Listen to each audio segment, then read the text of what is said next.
Bueno, pues buenas tardes a todas y a todos y bienvenidos a esta segunda conversa que lleva por título Arte Digital y Experiencia Virtual. Como sabéis, este ciclo de conversas en línea se enmarca dentro de la programación de la Feria de Arte Contemporáneo Jazz-TLX, que celebramos este 2021 en Lisboa. Y estas charlas, estas conversas buscan acercarse a la creación a través de los cambios que hemos experimentado en los últimos años y especialmente el año pasado, en 2020, ¿no? Las conversas, además, cuentan con el apoyo de la revista Umbigo, que es una de las revistas principales de arte contemporáneo de Portugal y que nos ayuda en toda la difusión y comunicación de las charlas, de las conversas. Os invitamos también a seguirnos en nuestro canal de Instagram, de Twitter y Facebook para estar al día de nuestra actividad. Y bueno, en esta conversa de hoy, que es la segunda, contamos con la participación de Isabel Croxato, de la Galería Isabel Croxato de Chile, y Cristóbal Tavares, artista de la Galería Metro de Santiago de Compostela, a quienes agradecemos que nos acompañen hoy. Y luego quería, bueno, haceros una presentación breve de lo que va a ser el contenido de la charla, luego presentaré un poquito la biografía de cada uno. Esta charla, esta conversa, busca explorar los proyectos digitales que se desarrollan en la experiencia virtual en oposición a los objetos físicos que presuponen una relación directa, ¿no?, entre el público y la obra. Y bueno, abordaremos cómo estos objetos artísticos más tradicionales pueden mostrarse a través de los nuevos medios digitales y cómo además estos medios se han transformado, especialmente por las circunstancias que estamos viviendo en el último año. También os recuerdo que para hacer las preguntas podéis hacerlas escribiendo. Vamos a hacer un procedimiento que es que las escribís en el chat y a mí me las trasladan y yo lo que hago es se las voy trasladando a cada uno de ellos para que así no se mezclen bueno, pues el chat o las voces o demás. Me las escribís, yo se las traslado a ellos y ellos las van respondiendo, ¿vale? Voy a leer un poco la biografía de cada uno para que sepamos quién es cada uno de ellos y luego ya pues empezamos con las preguntas. Isabel Croxato es coreógrafa, investigadora escénica y gestora cultural en arte contemporáneo, licenciada en Artes Escénicas por la Universidad Mayor de Chile, con estudios de especialización en Chile, Estados Unidos, Francia y Japón. A lo largo de sus 35 años de carrera como bailarina y coreógrafa ha creado y dirigido más de 20 montajes coreográficos y su trabajo coreográfico ha sido reconocido, entre otros, con el Premio Altazor y la obtención del Fondo Nacional para las Artes Fondar del Ministerio de las Culturas de Chile. En 2012 funda Isabel Croxato Galería, una galería internacional de arte contemporáneo de la que es directora, y con un trabajo independiente y fuertemente marcado por la autogestión, ha sido pionera en la escena chilena al explorar alternativas del mundo expositivo, destacando su capacidad en el desarrollo y proyección de las carreras de artistas emergentes y la apertura de mercados para el arte chileno en regiones como Asia. Y luego Cristóbal Tavares, que es licenciado en Bellas Artes y máster en Arte, Territorio y Paisaje por la Universidad de La Laguna. Es artista de la Galería Metro de Santiago de Compostela y ha sido seleccionado en el segundo encuentro de artistas nuevos de la Ciudad de la Cultura de Galicia y en el primer encuentro de artistas nuevos de Castilla y León, entre otras residencias. Ha expuesto en espacios como la Térmica Málaga, el TEA, Tenerife Espacio de las Artes, la Regenta o en el Cabrera Pinto. Su proyecto Muyayo fue seleccionado para los espacios del Gobierno de Canarias dentro de la convocatoria de 2018 y para el próximo año, para 2022, esa misma convocatoria ha seleccionado Rusia es un país maravilloso, un proyecto que podremos ver expuesto en el espacio de Cabrera Pinto en La Laguna. Así que nada, os doy las gracias a los dos por formar parte de estas conversas, por facilitar, ¿no?, este encuentro digital donde poder charlar y dialogar sobre cómo las redes, lo digital y el arte de repente ha tenido que adaptarse a estos nuevos formatos.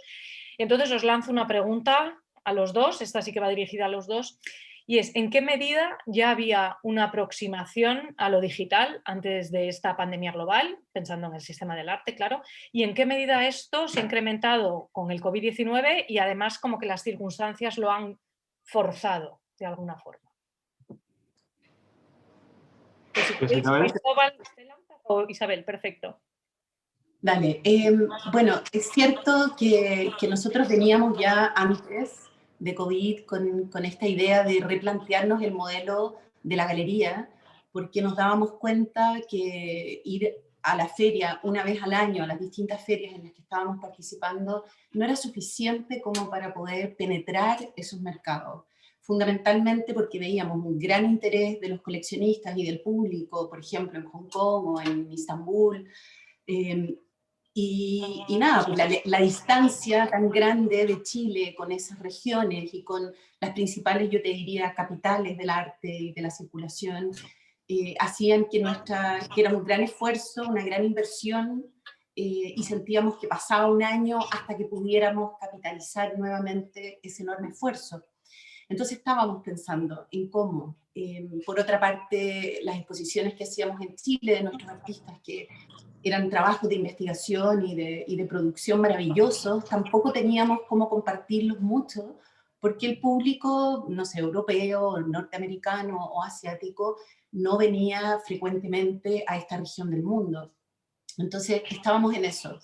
Y precisamente COVID, de alguna forma, y el encierro y todo precipitó que encontráramos una solución creativa a cómo poder entregar los contenidos de nuestros artistas y su obra a un público más global, constantemente. Y para esto se armó un equipo multidisciplinario de cinematográfico, arquitectónico, diseño, incluso guionistas, coreógrafos, ¿no?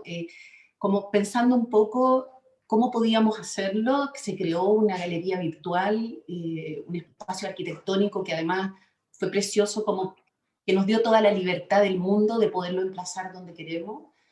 Y también empezar a desarrollar proyectos que no solamente fuera la imagen digital puesta en una pared, sino que cada objeto se fue, o sea, cada obra, cada imagen se transformó en 3D, de manera de poder percibir la textura de la pincelada, de la tela, del tejido, del bordado, y también construir una experiencia, ¿no?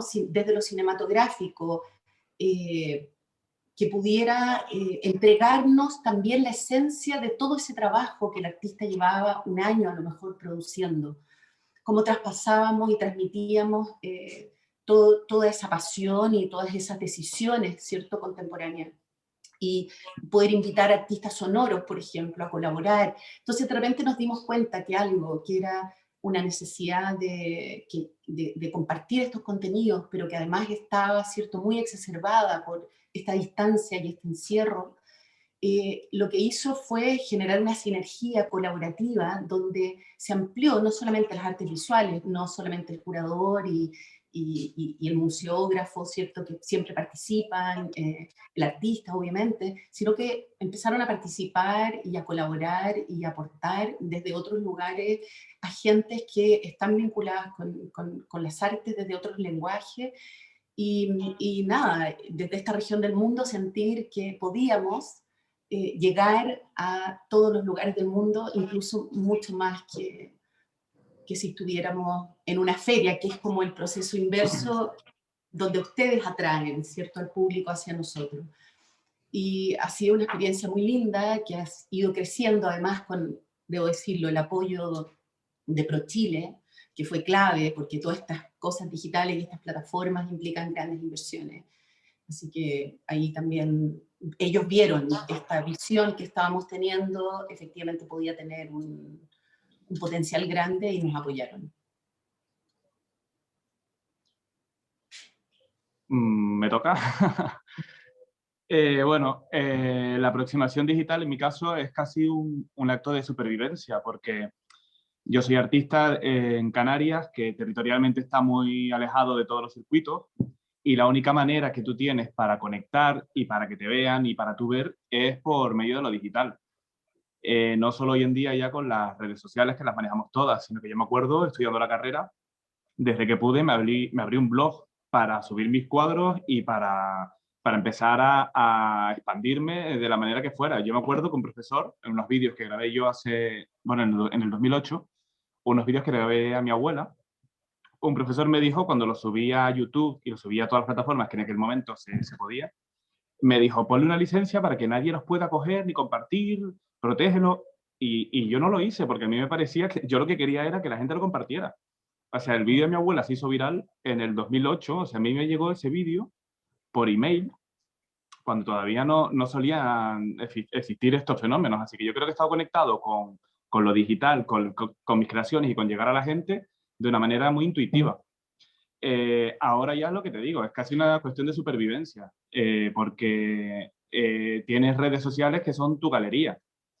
Hay artistas que podemos tener una galería o dos o ninguna, pero sabes que teniendo un perfil en Instagram tienes una galería visual que es gratis, que accede todo el mundo y que eres libre, ahí mandas tú. Entonces, hoy en día ser digital es casi una necesidad para que los artistas no caigamos en el olvido. Yo nunca he sentido lo que es ir a una galería con un dossier, pero tenía que ser una situación terrorífica. Hoy en día tú tienes un perfil y parece que también al hacerlo todo de manera digital es más fácil enviar un perfil a, por ejemplo, a Isabel. Le digo, oye, me encanta tu galería, esto es lo que hago yo. Lo más que puede pasar es que te dejen visto, pero creo que todo lo digital, pese a lo que pueda parecer, humaniza muchas cosas porque perdemos también el miedo que nos da lo físico. O sea, entonces, para los artistas, para mi experiencia, hablo de mi experiencia, todo lo digital ha sido facilidades. Facilidades para que me conozcan, para yo conocer y para que me lleguen cosas, estando alejado físicamente, porque claro, quien viva en Madrid, en Barcelona, pues a lo mejor sí que está en una tarde, puede ir a inauguraciones, galerías, ver a gente, ir a reuniones. Si vives en Tenerife, pues lo que te queda es decir, estoy aquí, estoy vivo, estoy haciendo cosas, pero no estoy ahí físicamente, pero no se olviden de mí, entonces puedo hacerlo mediante el arte digital y las plataformas digitales. Es muy interesante porque, fíjate, los dos coincidís en el punto de que lugares a los que Isabel decía, pues los coleccionistas internacionales no venían frecuentemente o no con una asiduidad a Chile. Y en cambio tú estás diciendo, al final estar en una isla supone que yo no pueda estar en las inauguraciones de Barcelona o de Madrid. O sea, como lo digital, de alguna manera, sí que ha roto determinadas barreras o por lo menos las físicas, o las problemáticas que las físicas traen, las barreras físicas, las digitales en principio no, todo lo contrario. Y de hecho tu galería, Cristóbal, tu galería es de Santiago de Compostela, o sea, Sí, es sí, sí, sí. opuesto completamente en cuestión geográfica de Canarias, ¿no? Pero eso es interesante también al final, ¿no? Y al Sí, hay final se una puede organizar una exposición por WhatsApp, ¿sabes? Y podemos, si hay ganas, mueves todas las herramientas que tenemos hoy a nuestra disposición para que las cosas salgan adelante. Lo que no podemos hacer es frenarnos, pues porque estoy lejos, o porque no tengo dinero, o porque no puedo producir mucho. Pues mira, hoy en día tienes un escaparate gratis y si tienes ganas, al final todo sale. Sí, es interesante como eso, que esa sensación nosotros también la tenemos, como de estar al fin del mundo y por la geografía que tiene Chile también esa sensación como de estar aislados muchas veces y cómo romper esa inercia, ¿no? Pero también es lo que dices tú, Cristóbal, que podemos trabajar en línea, o sea, todas estas exposiciones virtuales, todo esto que yo te cuento, que los arquitectos, que el director de cine, que el postproductor, que el montajista, que el curador, las obras, todo se hizo virtual. Entonces pudimos montar esas exposiciones y crear una nueva experiencia sin estar reunidos, que nos encanta. Yo soy súper análoga, yo vengo del mundo de la danza, entonces para mí el cuerpo y el cuerpo de los otros y ese encuentro y ese momento es súper mágico y no creo que esto de lo que tú estás hablando como cómo se instala un artista, ¿cierto? Y se da a conocer, o como una galería da a conocer a sus artistas, beyond las experiencias que uno puede tener presenciales, no son contraproducentes, no son cosas que compiten una con la otra, sino que de pronto esto que está pasando también nos da la oportunidad de ir un poco más profundo, yo siento, porque esa distancia, como dices tú, entre perder el miedo, ¿cierto?, a comunicar ciertas cosas o a mostrarte de una determinada forma, también el miedo del otro. El espectador también a veces siente miedo de acercarse a la obra o de entrar a una galería, de hacer las preguntas inteligentes, ¿no? Entonces creo que también es interesante para el espectador que tiene el tiempo de explorar, de estudiar, de leer, de mirar, de volver a mirar, y como que siento que en el momento en que podamos encontrarnos de vuelta, todos vamos a venir con un poco más de información, un poco más sueltos, un poco más confortables. Isabel, y sobre esto que dices, justo quería preguntarte, entonces sí que ha cambiado la forma de pensar el diseño de una exposición en el formato digital. O sea, no solo la hora. Bueno, yo estoy pensando en una amiga comisaria que fíjate, como te digo, como no se puede, en España ahora mismo entre provincias no se puede uno mover, montó su exposición por videollamada desde un sitio a Sevilla, es decir, que existe esa posibilidad, pero ya no solo eso, sino directamente pensando en el formato digital, el diseño entiendo que también es diferente. O sea, mira, nosotros uno de los grandes motores de la galería siempre fue que la contemporaneidad no solo se da en la producción de la obra de arte, sino que también se da en la difusión, en la circulación y en la recepción de la obra. Ahí también la contemporaneidad tiene algo que decir. Entonces, para nosotros como galería, crear experiencias que sean únicas, que estén como muy ligadas al proceso creativo del artista, a sus propias motivaciones, a sus inquietudes, a sus universos, y que toda la experiencia completa, la obra en sí misma que habla por sí sola, todos los procesos de mediación que tú conoces muy bien, digamos, que operan en el arte, tanto en el ámbito de lo ferial, como lo pueden hacer en una galería, o como lo pueden hacer en el ámbito del texto o de la crítica, por ejemplo, que hace un curador o hace un especialista, nos ayudan a acercarnos y sobre todo a acercar la experiencia de vida que cada uno de nosotros tiene al leer la obra de arte. Entonces, claro, ha sido eso también, como que no todas las exposiciones tienen que ser iguales.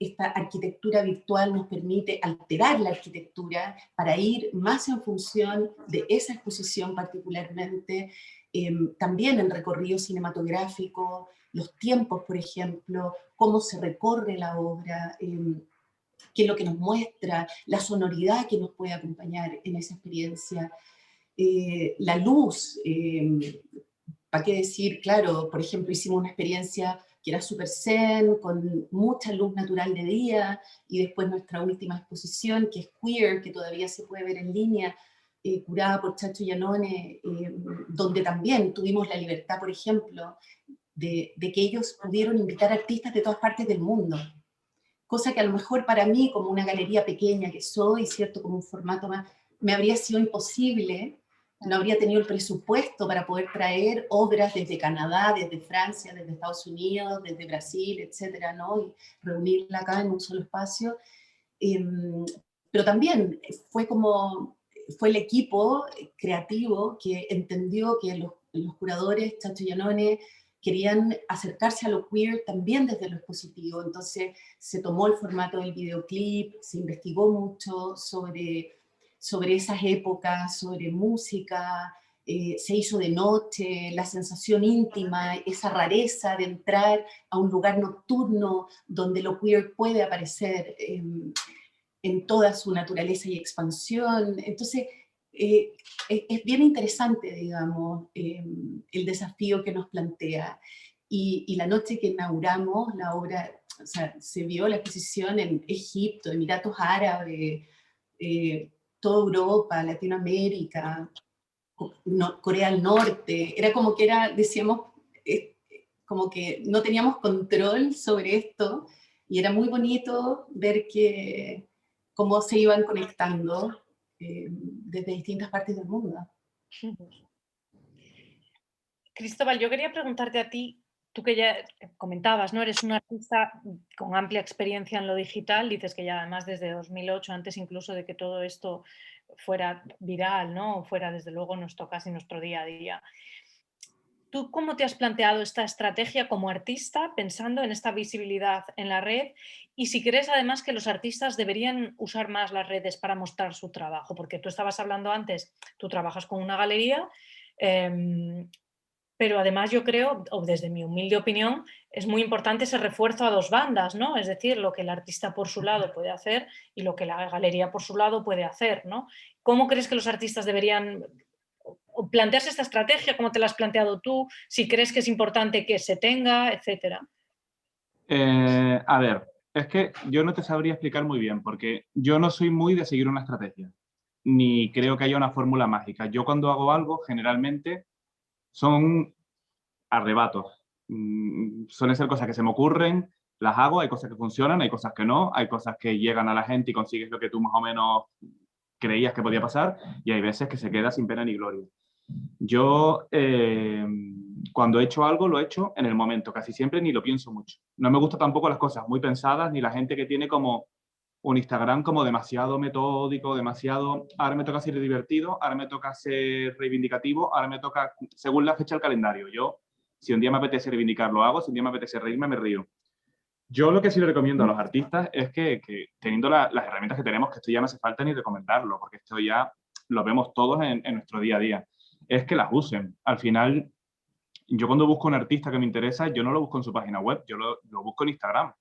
Y si no tiene Instagram, me sorprende, digo, ¿qué le pasa? ¿Qué le pasa a esta persona? ¿Por qué no está conectada? Que puedo entender que haya gente que no quiere estar metida en toda la distracción que tienen las redes, pero me parece que hoy en día el sitio donde la gente te va a buscar son las redes sociales, entonces no te cierres esa puerta. A mí la estrategia no, pero sí que intento un poco estar pendiente de lo que pasa y llevar mi trabajo en esa línea. Yo tengo varias líneas de trabajo y una incide mucho en el momento viral, en los memes, en los personajes en los héroes de un día. Y para que eso tenga gracia tiene que ser en el momento. Tú no puedes pintar un personaje que se ha hecho viral 2 semanas después, porque ya pierde la magia, que es lo que hace que los memes nos gusten, porque es el momento, es el ingenio del momento. Entonces sí que durante la cuarentena, que estaba en mi casa, convertí mi trastero en mi estudio. Mis vecinas estaban, les llegaba el olor del disolvente y yo las oía quejarse en el patio como de alguien está pintando las puertas o algo porque huele a disolvente, y era yo pintando con el óleo. Y ahí sí que lo que intenté fue ir pintando todos los personajes que a mí me acompañaron un poco durante esos días de encierro, pues pintarlos en un cuadro muy rápido y colocarlos en mi casa. En mi casa fue mi galería. Entonces, claro, yo veía un vídeo de Antonia Delate diciendo... no me acuerdo lo que decía, lo de... Quedaos en casa. Quedaos en casa, todo. Pues entonces yo decía, voy a pintar Antonia Delate. Y la pintaba y cuando tenía el cuadro acabado, lo metí en la nevera. Porque es lo que te digo, no sabía dónde ponerlo. Pinté al de... Madre mía, no me acuerdo tampoco cómo se llamaba, el de los tigres, Semi. Ah, en la serie aquella que fue tan famosa. Tiger King, de Tiger King. Sí. Sí, sí. Que bueno, que es un personaje un poco rocambolesco, pero lo pinté y lo puse en mi cocina, otros los puse en mi baño, y fue mi manera un poco de llevar la realidad que nos estaba azotando como todo el rato con memes, personajes virales o contenido que consumimos esos días, y sí me propuse ir haciendo una galería en mi casa. Y a mí al final esa cosa me funcionó porque yo esos cuadros los vendí todos, y los vendí yo directamente por gente que me preguntó, oye, ese cuadro me encanta, ¿lo tienes? Sí. Hice directos pintando, que yo no suelo hacerlo mucho porque tengo un poco de miedo escénico, y cuando pintas y después te ves como me falta pelo aquí, me noto la nariz rara, o sea, yo me veo como muchos fallos, y esos días no sé si por el aburrimiento, ¿por qué? Me puse a pintar en directo, y a mí me sorprendió ver cómo mucha gente se interesaba por realmente cómo pintas, cómo hiciste esto. Había preguntas de gente. Claro, pero tú a lo mejor das por hecho que la gente sabe cómo se pinta un cuadro, o incluso pintores, viste que vi que usabas no sé qué, o que le pasabas el dedo al final, o que pintaste primero la sombra, después tal. Entonces se creó como un puente de conexión por medio de los directos que me pareció potente, y que es una herramienta que también hay que usar más porque la tenemos ahí. Sí es verdad que había días que había un colapso de directos en la cuarentena y la conexión iba un poco mal, pero a mí me sirvió eso como, oye, estoy aquí, estoy haciendo cosas, cuéntenme. A mí mucha gente me dice, tienes que pintar a fulanita de tal o a menganito, porque son personajes que se ponen de moda, pues por lo que sea. Unos me interesan y otros no. Y tampoco puedo pintar todo el mundo que se hace viral, porque si no tendría que tener yo a 40 asistentes como Jeff Koons aquí. Pero lo bueno de lo digital es que la gente pierde ese miedo a preguntarte. Si tú me ves a mí en una galería exponiendo, a lo mejor no me vas a preguntar cómo hiciste la sombra esa, o igual sí, pero también se rompe el tabú, y a lo mejor le pasa también a Isabel, del dinero, porque siempre los artistas y el dinero es un tema que parece que nadie cobra, que los cuadros se venden por arte de magia. Entonces, claro, a mí por las redes la gente me pregunta, oye, quiero un cuadro de este formato. ¿Cuánto vale? Y a lo mejor la gente se atreve a preguntártelo por Instagram, y a lo mejor no se atrevería a ir a una galería y pedir la lista de precios, porque a lo mejor piensa, es muy caro o no lo voy a poder pagar. Y la gente tiene que entender que hay premios hay arte para todos los bolsillos. Entonces hay cuadros que son más caros, hay cuadros que son más baratos, pero yo, por mi experiencia digital, y también se lo digo a los artistas, se vende mucho también siendo tu propia galería. Yo trabajo con galerías que me encanta y es como quiero trabajar, pero si yo pinto un cuadro, ya te digo, una Antonia Delate, y la meto en la nevera de mi casa y alguien la quiere comprar, pues también esto me da la posibilidad de que alguien me lo compre. Es verdad que las cosas hay que hacerlas bien. Yo soy autónomo, pago mi cuota, te hago tu factura y te hago todo. Intento que las cosas sean, dentro de lo que cabe, pues como hay que hacerlas. Pero el momento digital, sobre todo a la gente joven, como es un lenguaje que manejamos, rompe muchos tabús. Y a mí hay mucha gente que me escribe y me dice, somos 10 amigos que hemos hecho una colecta y queremos regalarle un cuadro tuyo de Lola Flores a nuestro amigo. Y a lo mejor es el primer cuadro que le regalan a esa persona. Y es una manera casi despreocupada de decir, oye, pues se puede regalar arte. En lugar de ir a Decathlon y comprarle una barca para hacer piragua, le compras un cuadro. Entonces, poco a poco creo que lo digital va rompiendo esa barrera espectador-galería-artista. Yo creo que es súper interesante también ese punto que antes de la pandemia claramente había como un prejuicio respecto de que el arte, si era verdaderamente valioso o valorado, o si era como realmente considerado arte, producía una desconfianza enorme que se estuviera vendiendo, por ejemplo, en Amazon o en eBay o en alguna plataforma, ¿no?, de e-commerce, por ejemplo. Y yo creo que eso es un tabú que se rompió mucho y que ha dado la posibilidad de que como que las prácticas en torno al comercio del arte también se suelten un poco y se profesionalicen también por otro lado, porque por ejemplo plataformas como nosotros estamos en Artsy y en ArtLogic también, donde tenemos alojada nuestra página web, y los precios como que ellos te recomiendan altamente poner el precio de la obra y hacerlo visible al público, porque eso evidentemente que establece un diálogo mucho más rico. Si alguien sabe que la obra cuesta $1000 y te escribe porque está interesado, entonces la conversación parte de una base en donde la atención por ese miedo que tú dices, ¿no?, o ese pudor que podemos tener algunas veces, ya no está presente. Entonces, también la conversación puede evolucionar hacia otros lugares, y yo creo que en ese sentido las redes sociales, claro, por una parte nos permiten compartir contenido sin que esté de por medio necesariamente como la venta, pero por otra parte también las grandes plataformas que están moviendo en este momento todo el tema del arte, también se han transparentado mucho más y están facilitando que esa transacción pueda ocurrir. A nosotros nos pasó, por ejemplo, mucha gente decirnos, coleccionistas con los cuales tenemos gran amistad, entonces podemos conversar de muchas cosas, nos decían, no, yo por internet no compro. Pero nos pasó con las primeras exposiciones virtuales que hicimos, que la gran sorpresa fue que las primeras obras que compraron, las compraron desde España, desde Londres, desde Estados Unidos, Australia. Entonces, y el comentario era muy lindo, porque cuando finalmente estamos hablando de gente que no conocía la galería, no conocía a estos artistas del sur del mundo, no había visto nunca en vivo la obra, entonces cuando la obra le llegaba, nos escribían de vuelta para agradecernos y decirnos, o sea, superó todas mis expectativas. Ya me había gustado, ya me había enamorado de la obra en todo lo que me mostraron en la página web o las redes o lo que fuera que nos había encontrado, pero cuando ya la obra les llegó, superaba las expectativas. Entonces, eso yo creo que hemos ido perdiendo el miedo, hemos ido profesionalizando también muchas herramientas que están ahí disponibles y acercándonos en cierta forma, o sea, haciendo que la obra pueda circular mucho más. A mí me encanta, y esto lo comparto siempre con nuestro público, también con los artistas, como imaginar cada artista como un árbol. Entonces pienso que la tarea nuestra como mediadores, como galería, ¿no?, es hacer que circule muy bien esa salvia. Y el coleccionista es las raíces de ese artista de alguna forma. La obra va alejándose de tu producción y va penetrando, ¿cierto? Y al mismo tiempo te va ayudando a florecer. Como dices tú, no sé, poder que la gente haya podido acceder a tu trabajo. Me imagino que eso también te ayudó en momentos súper difíciles a poder sustentar tu vida, ¿no? Y creo que, nada, es súper válido. Claro, yo creo que es interesante una cosa que estáis poniendo sobre la mesa, que es que, y yo que además estoy hablando desde la feria, ¿no?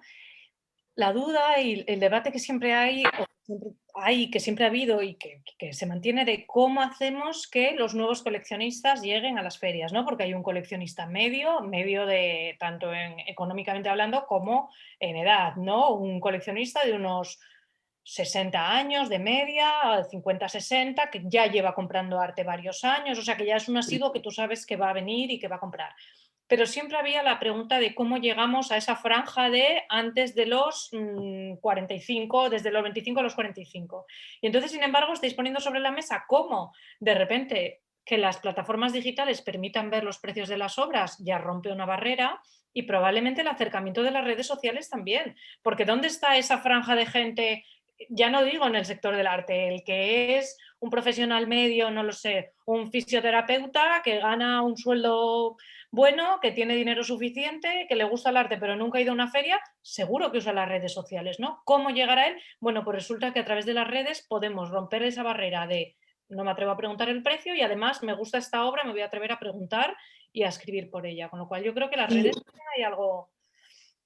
O sea, yo ahí quiero agarrarme también de algo que ustedes tomaron una iniciativa, o sea, a nosotros en nuestro proceso de búsqueda, que como te contaba, venía un poquito antes, hubieron también acciones que fueron muy determinantes y que nos dieron mucha fuerza, como para decir, esto es un camino posible, que no exclusivo, sino que un camino que nosotros podemos sumar a la gestión que ya estamos realizando, y una de ellas fueron las subastas que hizo Just el X, que me pareció súper interesante, porque en el fondo lo que ustedes hicieron fue abrir, ¿cierto?, la posibilidad a que cualquier persona que estuviera en las redes sociales entendiera que habían obras maravillosas, porque realmente increíbles, de distintos artistas de distintas partes del mundo, en diferentes formatos, en diferentes medios, pintura, fotografía, escultura, lo que fuera, a un precio muy accesible. Entonces, yo creo que ese tipo de acciones en ese momento fueron claves para, una, derribar los prejuicios, que siempre son recíprocos, ¿no?, de alguna manera, y también para ir como engrosando este público que hoy día está mucho más participativo, que también es un público que pasó mucho más tiempo en su casa, que empezó a mirar sus muros, que empezó a preguntarse que si lo que estaba en sus muros era lo que le gustaba, y que de pronto también se atrevió a decir, sabes que si voy a pasar todo este tiempo trabajando, encerrado en mi casa, hay cosas que quiero cambiar, hay cosas que quiero modificar, ¿por qué no tener una obra de arte? ¿Por qué no atreverme a adquirir eso que me gustó? Entonces, yo pienso que es un tiempo que, si bien ha sido difícil y nos ha desafiado enormemente en el ejercicio de la práctica, también ha permitido que, como decía antes, un poco profundizar en cuál es esta relación de un arte que finalmente nos llena de vida. Y lo importante y lo valioso que es eso, así como uno se toma el tiempo para ir a caminar a un bosque o para mirar el horizonte en el mar cada cierto tiempo, porque es algo que te llena el alma, o para estar con un ser querido, también vivir rodeado de arte es extraordinario, y pensamos que es un privilegio que solo algunos pueden tener, y la verdad que no. La verdad que hay artistas emergentes, artistas jóvenes, hay todos los formatos habidos por haber, hay precios también que son accesibles para todos, y creo que hay un tema ahí de educación mutua que ha sido súper bonito, como entender que a lo mejor tú tienes un presupuesto de 300 euros al año, pero tienes ese presupuesto. Y en vez de gastártelo en 2 o 3 tonteras más en el supermercado cada mes, si tú lo guardas, sabes que viene tal evento como podría ser nuevamente la subasta, y te esperas, como me dijo mucha gente a mí, mira, es que me quiero esperar para ver esta subasta, porque este es mi presupuesto, y creo que ahí tal vez pueda encontrar algo que sea para mí. Entonces creo que sé que vamos a volver a encontrarnos, sé que van a volver a ocurrir estos eventos masivos, pero creo que todos vamos a llegar más fortalecidos, con más ganas también, porque pasa también por otra parte que muchas veces las galerías se quejan de que no viene nadie, de que el día de la inauguración tienes full house y a lo mejor para el cierre si haces un evento también, pero durante el periodo que está la exposición viene muy poquita gente, y yo eso lo he escuchado mucho de mis colegas en Chile o en otras partes. Entonces también creo que las personas hoy el público va a valorar más la posibilidad de ver la obra en vivo y no dejar que pase el mes para ir el último día, sino que, ¿no?, aprovechar esa instancia, poder viajar a la feria, programarte mejor ese tiempo, aprovecharlo súper bien, y llegar más preparado también, con más conocimiento. Yo quería lanzaros una pregunta a los dos. ¿Cuál creéis que va a ser al final, para las ferias, para las exposiciones, ese futuro, ¿no? Es decir, ¿va a haber un 50-50, un 60-40? Vosotros, porque Cristóbal, por ejemplo, anunciaba que el año que viene tiene una exposición física, me refiero. O sea, cuando esto se normalice, ¿cuál va a ser el futuro? En el caso de Isabel, bueno, la galería yo creo que sí que ahí hay una doble relación. En tu caso, más concretamente, en las ferias, ¿cómo crees que será ese futuro?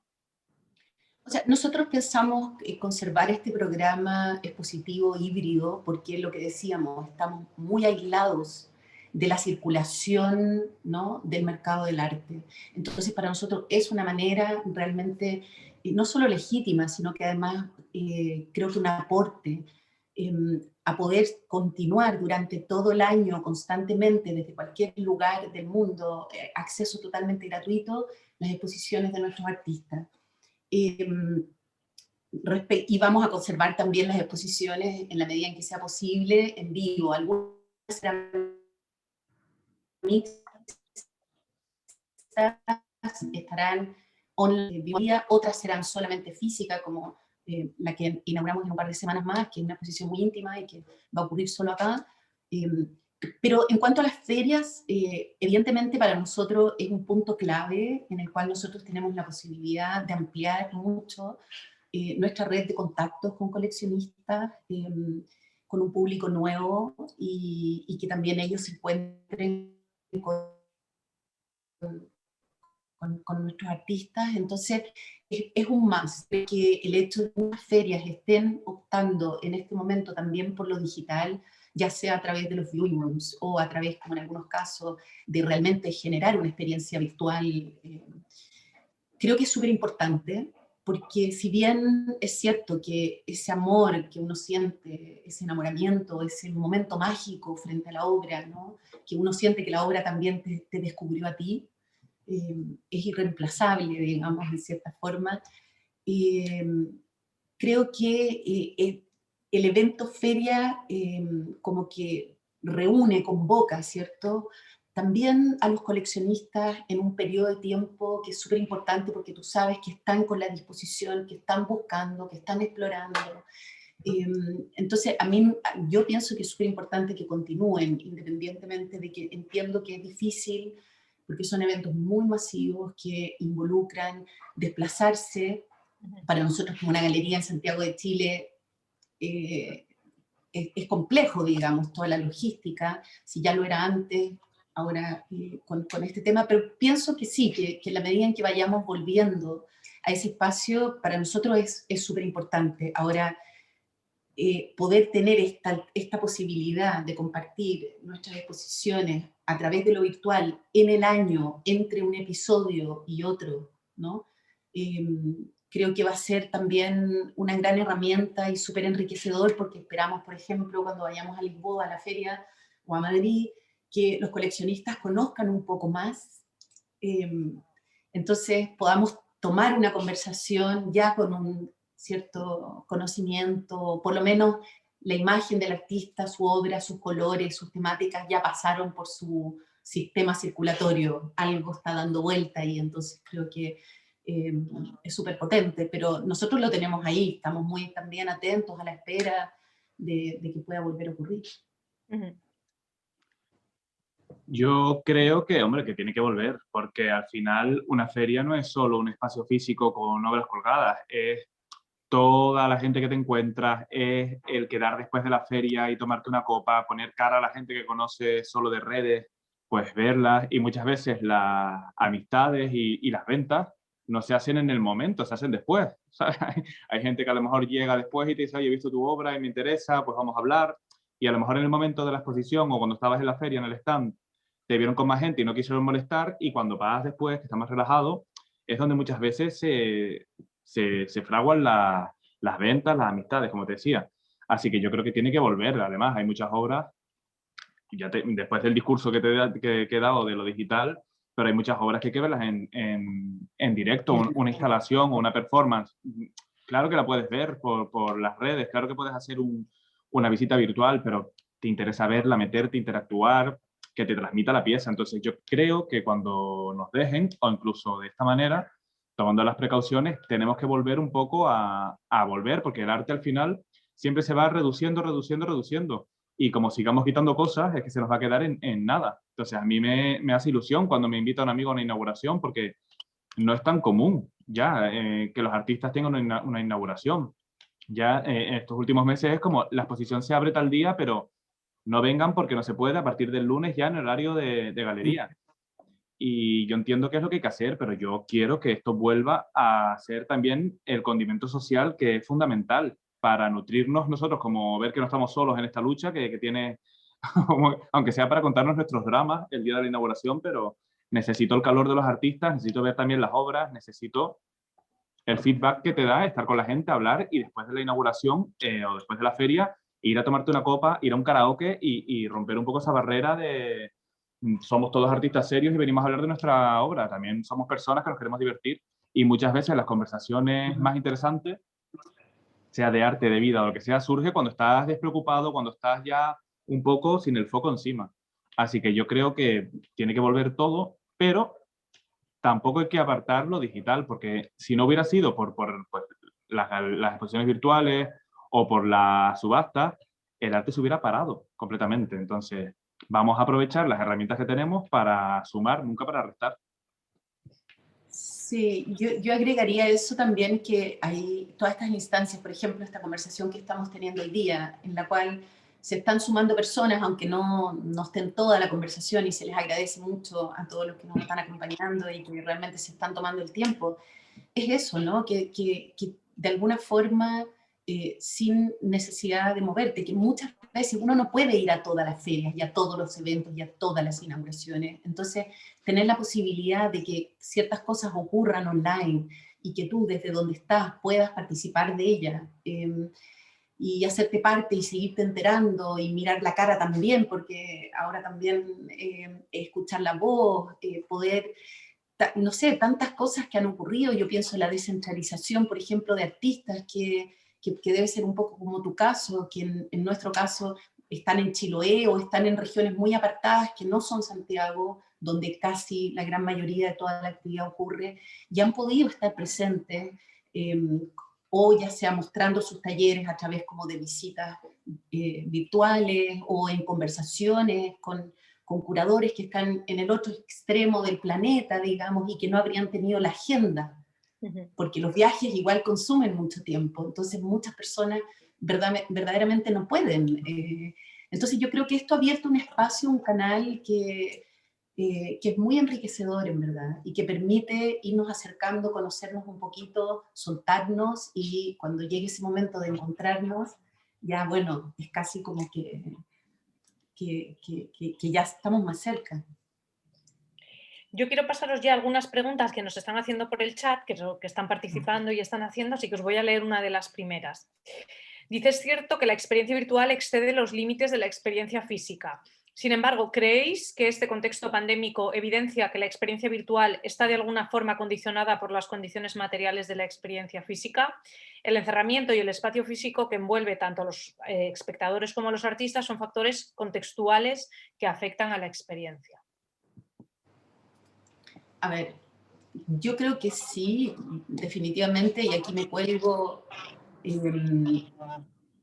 O sea, nosotros, por ejemplo, poder tener una exposición en la galería, en el cubo blanco, con una iluminación totalmente controlada, si yo muchas veces lo pensé y lo quise hacer y ahora lo estamos pudiendo hacer. agarrar ese mismo cubo blanco y trasladarlo y ponerlo en la mitad de la montaña, ¿no? Con la luz del atardecer que golpean la cordillera de los Andes. Entonces, cómo también podemos, lo virtual nos permite, por eso digo, ahora en nuestro caso nosotros hemos ido como invitando ciertos agentes desde distintas áreas para poder repensar qué es la experiencia expositiva, en cierta forma, pero evidentemente tiene un impacto. Nosotros vivimos en un país hermosísimo, bellísimo, que tiene una geografía que es brutalmente diferente de norte a sur, y eso afecta a nuestros artistas. Cómo yo puedo sumarle una capa a su propuesta expositiva, involucrando esa geografía,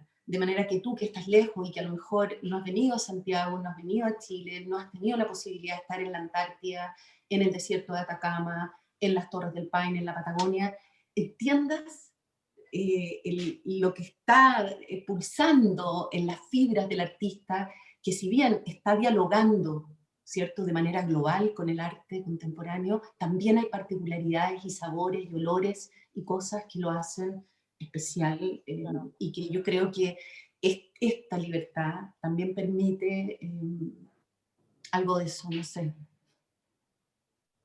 Cristóbal, yo creo que sobre eso tú tienes mucho que decir, porque en realidad es que yo estaba pensando que tu trabajo tiene muchísimo que ver con eso. Y yo creo que sí, fíjate, es una pregunta que te iba a hacer. Si no fueras canario, tengo muchas dudas de que hubieras hecho el mismo arte que haces ahora, que yo creo que tiene que ver con lo que dice también Isabel, ¿no? Es el contexto geográfico donde los artistas crean. Sí, porque al final yo no puedo desligar lo que hago de lo que soy, porque al final yo todo lo que pinto, de una manera u otra, pasa por mi filtro de las situaciones que me rodean, efectivamente. No va a pintar lo mismo un artista que vive en Tenerife que uno que vive en Berlín o uno que vive en Filipinas. Es que, claro, estamos condicionados y hay veces que no te das cuenta, porque sí es verdad que estamos en un mundo más globalizado en cuanto a conceptos, pero bueno, ahora están sonando las campanas, aquí no sé si lo oyen, pero están... y claro que yo tengo un filtro que yo no me doy cuenta, y sobre todo con el tiempo sí que me he dado cuenta, y al final lo que hace es potenciarlo, porque lo que yo puedo pintar desde aquí no lo puede hacer otra persona desde otro punto. Entonces yo creo que lo que nos interesa a todos es diferenciarnos para salir un poco del pelotón. Y quería otra pregunta que hacen. ¿Cómo os imagináis la situación pandémica que hemos tenido sin los avances tecnológicos? Entiendo que sin las herramientas tecnológicas de esta misma, por decir uno. Vale. Bueno, yo creo que la humanidad ha vivido muchas de estas crisis. No es la primera, claramente.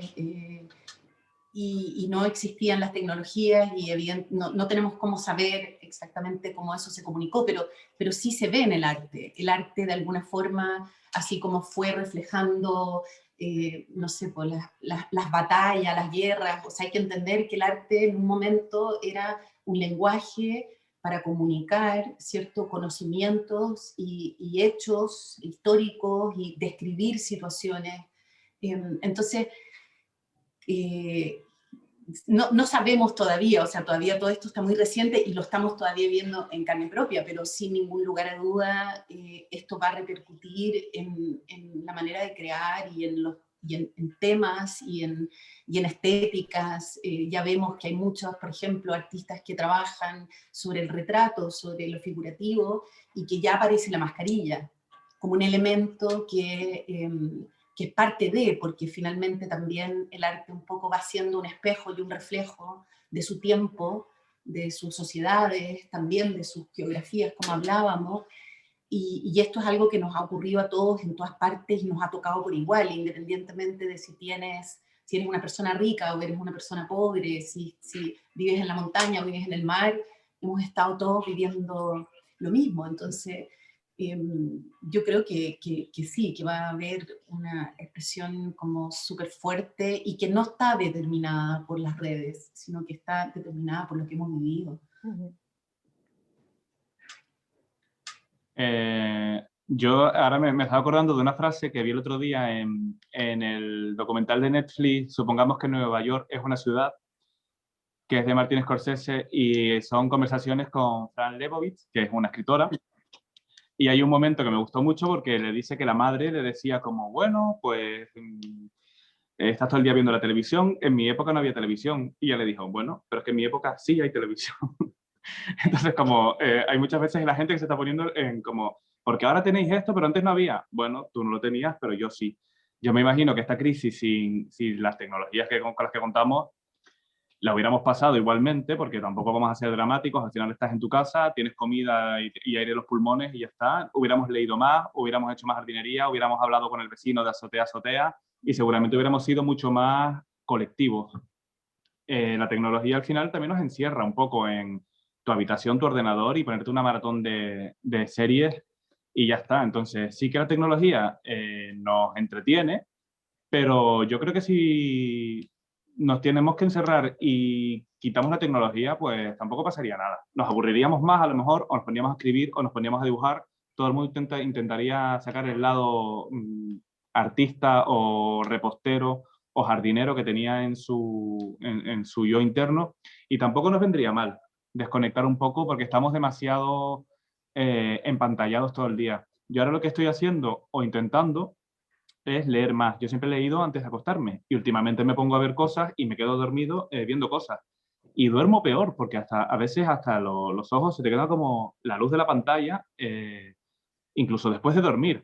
Entonces, cuando vas leyendo, que es una cosa que hemos hecho toda la vida, se te va apagando el cuerpo, te vas relajando, te vas metiendo en una historia y duermes mejor. Entonces, al final, la tecnología sí, para muchísimas cosas, el arte, lo que hemos hablado todo el día, pero tampoco hay que sobrevalorarla y ya está. Si no la tenemos, hay mucha gente que no la tiene y mira la que feliz está. Hay gente que su drama es que el móvil se le queda sin batería. Entonces, también vamos a relativizar las cosas. Yo creo que si no hubiera tecnología, ya hubiéramos buscado otra forma de que la gente nos escuchara y hacernos oír. Bueno, Pero y os también, sí. no, nada, no, que iba a decir que siento que este tiempo también fue mucho de eso, de estar encerrados y volver a cocinar y volver a compartir y Hacer pintar y pan. empezar a hacer cosas con las manos y en cierta forma lo que sí fue precioso es que como que se desclasificaron nuevamente una vez más los archivos y por ejemplo las orquestas sinfónicas de todas partes cuando podían compartían, o sea como que los museos abrieron acceso a poder ver.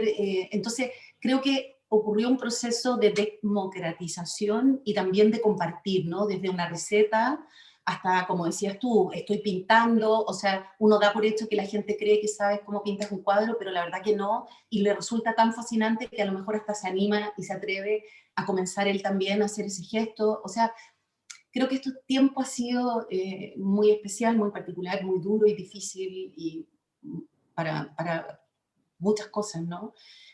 Pero también ha sido un tiempo precioso de recuperar cosas que son muy del hogar, eh, rituales que a lo mejor también los teníamos medio perdidos, y también de compartir, hacer clases de yoga, aprender un tip para masajearte la espalda con no sé qué, y no sé, todo tipo de cosas, la verdad, insospechadas que son interesantes.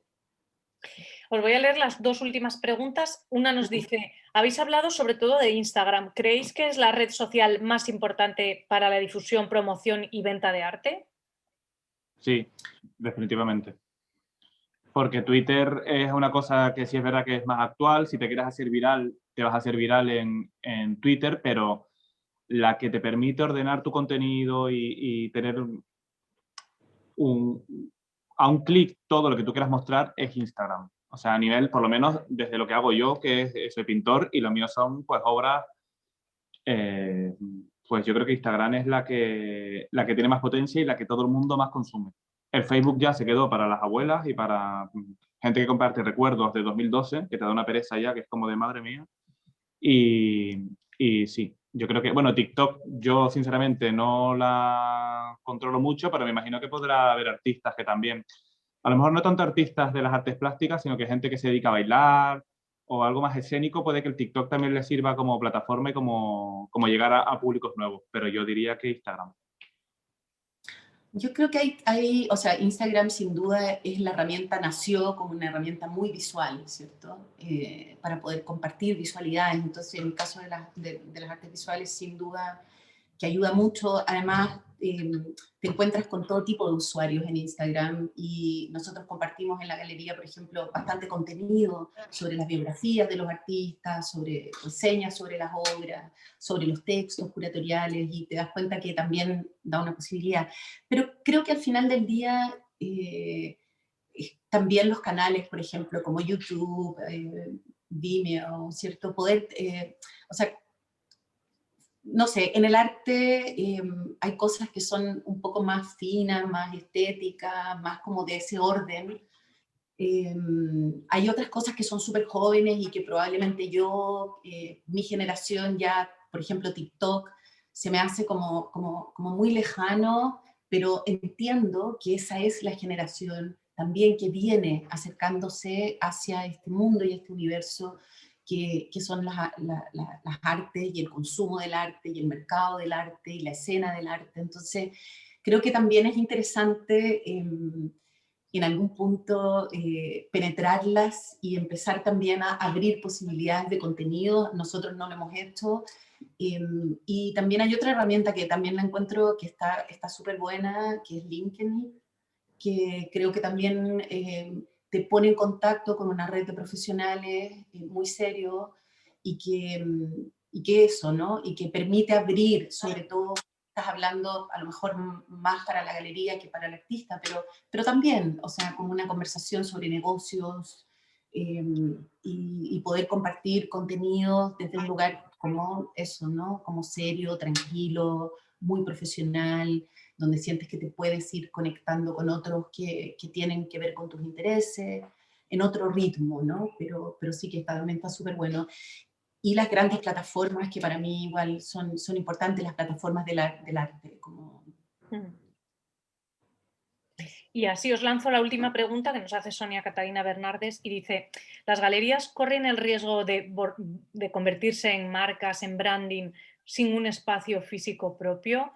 ¿Pueden ser las ferias una forma de fisicalidad, ¿no? de estas galerías? Es decir, si las galerías solo existen en lo digital, pero en las ferias sí que tienen un espacio físico, ¿o se perdería un poco el sentido de la galería? Es que la galería es mucho más que eso. Es estrategia, es olfato, es instinto, es buscar camino, es conocer en profundidad a tus artistas, conocer también al público, a los clientes, a los coleccionistas, lo que está ocurriendo en la escena mundial, el local también, que es súper importante. No sé, es como proyectar proyectos, como yo digo, ¿no? Lanzar un proyectil, o sea, encontraste un artista maravilloso y piensas y sientes y lanzas, y a lo mejor no sabes exactamente dónde eso va a impactar. Entonces hay mucho de búsqueda, mucho también de experimentación, de estar ahí en lo que yo llamo la corriente de Humboldt, que es donde realmente te encuentras. Yo me siento como Nemo, el pescadito pequeño, pero al lado viene el tiburón ballena, y la verdad es que nos miramos y es interesante lo que podemos compartir, intercambiar y nutrirnos y fortalecernos. Entonces es muy dinámico la galería, y en el fondo finalmente yo creo que cada galería también es muy distinta una de otra. Entonces como que la autenticidad de buscar cuáles son los caminos que a ti te están funcionando para poder cumplir con ese gran objetivo que es dar a conocer estos artistas, y ojalá que vayan echando raíces a través de que sus obras vayan quedando en distintas colecciones y en distintos lugares del mundo.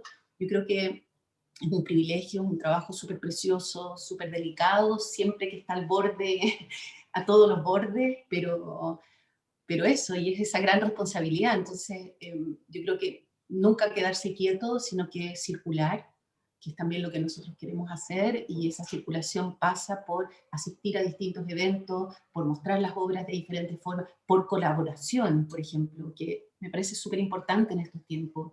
O sea, a lo mejor yo no puedo, ¿cierto?, llevar mi galería y trasladarla a Madrid, pero sí puedo generar una colaboración con un espacio en Madrid donde podamos generar un intercambio o ellos puedan representarnos a nosotros.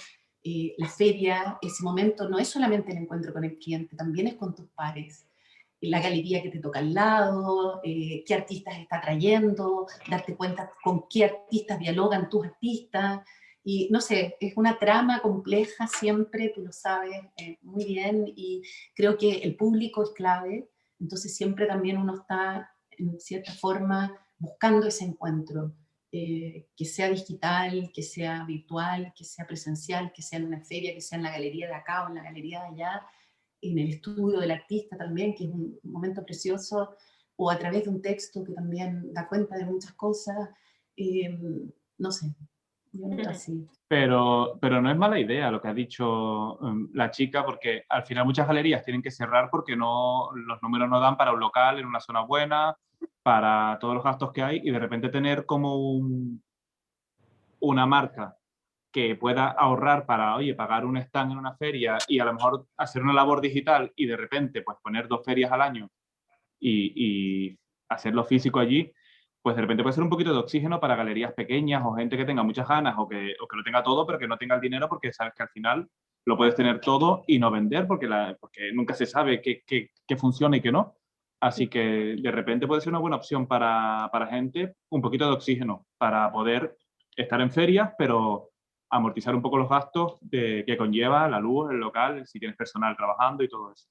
Sí, es verdad que nosotros en la feria sí que tenemos esos modelos, ¿no? O sea, también nosotros somos una feria que nos especializamos en arte emergente, en nuevos modelos de galería, y es verdad que nos encontramos con modelos diferentes, es decir, espacios físicos más tradicionales, que siguen con muchos años de trayectoria, que ahora también apuestan por lo digital, y luego otros espacios más dinámicos. Bueno, yo creo que lo hemos visto también aquí en el caso de Madrid, es de repente galerías que abren en las zonas como Carabanchel, que es una zona más bien de estudios de artistas, o sea, como también incluso la zonificación de las galerías está cambiando, pero bueno, porque yo creo que estamos viviendo en un proceso de transformación, ¿no? Digital, pero no solo, ¿no? Incluso de los modelos, de la comunicación, de las relaciones. O sea, definitivamente, nosotros cuando abrimos la galería, por ejemplo, la galería la abrí en el departamento donde yo vivo, porque en cierta forma yo venía al mundo de la danza y quería eso, ofrecer una experiencia diferente. Y efectivamente sí, la gente cuando cruzaba la puerta y se daba cuenta que estaba en mi casa, se relajaba. Entonces, ese cuerpo frente a la obra de arte era un cuerpo distinto. La idea es poder ir sumando. Hoy día, evidentemente, nos está ayudando mucho también, porque yo puedo recibir de manera muy controlada, ¿cierto?, al público, pero al final pasa eso también, que es cada proyecto, la contemporaneidad de la que hablábamos, o sea, cómo tú te presentas, cómo haces circular, o sea, ahí también hay creatividad y contemporaneidad. Entonces, creo que hoy día el mundo también se ha ido abierto más. Nosotros cuando partimos, yo me acuerdo, quise entrar e ingresar a la Asociación Chilena de Galerías, AGAC, y al principio me dijeron, no, porque tú no cumples como con ciertas reglas, ¿no?, que nosotros tenemos. Y poco a poco se fueron dando cuenta que este modelo de home galleries, por decirlo, estaba ocurriendo en muchos lugares del mundo. Y entonces, como que en el fondo tiene que ver un poco con eso, con que a veces incluso nosotros que estamos muy vinculados al arte nos ponemos un poco rígidos. Y por eso digo, la flexibilidad, la movilidad, el entender que todo esto tiene que ver con la circulación. Como las ferias también, antes te exigían, por ejemplo, una galería que tenías que cumplir con ciertas cosas, si tu página web no tenía un horario establecido, entonces, y también se fueron flexibilizando y entendiendo que podemos haber clientes muy interesantes que no tenemos a lo mejor el modelo tradicional, pero que sin embargo tenemos un contenido que aporta y enriquece enormemente a lo que la feria está curando, ¿cierto? Y está reuniendo. Entonces hay disrupciones, hay cosas que hacen dinámica y al público eso también le gusta. Entonces, en fin, yo creo que este tiempo nos ha enseñado especialmente eso, ¿no? A mantenernos flexibles, a que podemos hacer muchos planes, pero que hay que estar dispuestos a que esos planes en cualquier momento cambian y que hay que correr la fecha de la inauguración. Bueno, lo hacemos y no se puede hacer presencial, lo hacemos virtual, y con mucha comprensión y con mucho amor y con mucho profesionalismo, porque yo creo que eso al final del día es lo que ha hecho que no muramos en el intento, sino que por lo contrario estemos creciendo y desarrollándonos. Sí, yo creo que además lo que tú dices, ¿no? Algo que hemos aprendido este año es la flexibilidad. Bueno, yo creo que además esto también justifica el habernos encontrado aquí hoy, ¿no? Fíjate las diferencias que hay entre cómo están un país y otro, entre Portugal, entre España, entre Chile, incluso entre Madrid y Tenerife, o sea, cómo incluso dentro de un mismo país hemos aprendido a flexibilizar, a acostumbrarnos a que las cosas pueden cambiar en un momento, pero bueno, eso también nos enseña, yo creo, una lección, ¿no? Y nos enseña a abordar también nuestra experiencia artística desde otra forma, ¿no? Así que nada, bueno, no quiero extenderme más, no quiero tampoco aquí robaros mucho más tiempo. Quería daros las gracias, Isabel, por participar, Cristóbal, por haber formado parte de esta mesa. He estado encantada, aunque fuera a la distancia, estar con vosotros, a todos los que han estado participando en el chat, preguntando, escuchándonos. Y nada, ya os invito a escuchar la tercera conversa, que como sabéis será dentro de 15 días, es un miércoles sí y un miércoles no, a las 6 de la hora de Lisboa y a las 7 de la hora en Madrid. Y bueno, pues nada, ojalá pronto ya no sea solo vernos a través de esta pantallita de Zoom y que sea juntándonos y tomándonos unas cañas. Yo agradecerte de verdad, de todo corazón también, porque se han mantenido activos durante todo este tiempo con proyectos como este o lo que hablábamos de la subasta, que fueron momentos preciosos y que también nos han aportado y nos han ayudado a continuar y a entender la importancia de esta trama, que finalmente somos todos, ¿no? Y que es un tejido muy bonito y muy precioso. Así que muy, muy agradecida, de verdad, y un placer conversar también contigo. Un placer, Semi, estar contigo, conocer a Isabel y bueno, para lo que necesiten, aquí estoy. Qué bien. Gracias a los dos. Chao, chao. Chao. Chao, chao. Veremos pronto.